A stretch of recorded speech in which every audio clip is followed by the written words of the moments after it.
Hello friends, मैं विकास आप लोगों के सामने हाजिर हूं एक और सच्ची और दिलचस्प कहानी के साथ। आज की कहानी एक नई नवेली दुल्हन की है जो अचानक एक चुड़ैल बन जाती है।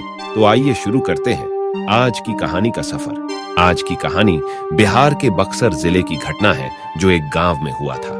वहां पर एक परिवार था जिसमें राकेश नाम का लड़का अपने माँ बाप एवं भाई बहन के साथ रहता था। राकेश 22 साल का जब हो गया तो उसको देखने के लिए लड़की वाले आने लगे।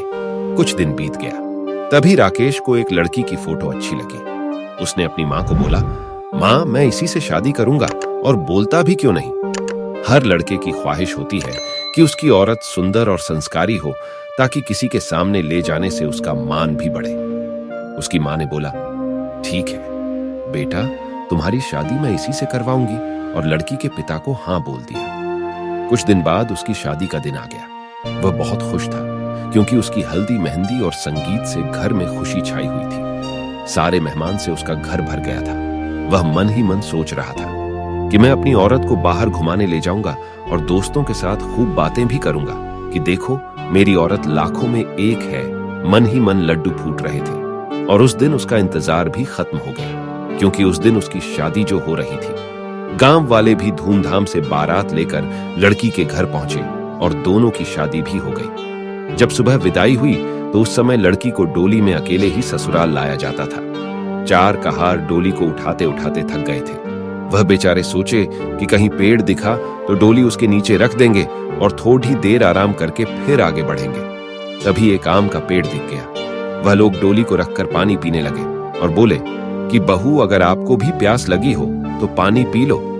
बहू ने कुछ नहीं बोला और चारों की थोड़ी सी आंख लग गई। तभी उस पेड़ की चुड़ैल नीचे उतरी और दुल्हन को मारकर उसके अंदर आ गई और डोली में बैठ गई क्योंकि दोपहर का समय था।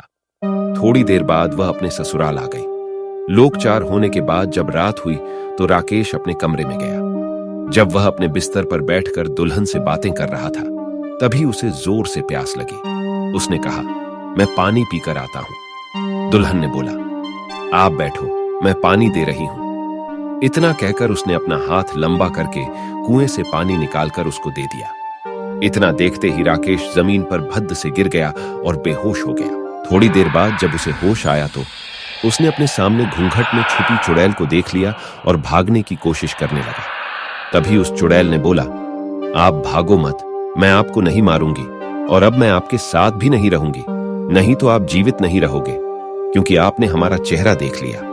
लेकिन यह गांव हमारी ही निगरानी में हमेशा रहेगा क्योंकि यहां मेरा ससुराल है। और मैं आपको एक बात बताती हूं जो आप अपने गांव वालों को बता देना कि जिस घर का चूल्हा उत्तर दिशा में होगा वह सब अपने घर का चूल्हा दक्षिण दिशा में कर लो तो उनके घर में हमेशा बरकत बनी रहेगी। इतना कहकर वह गायब हो गई।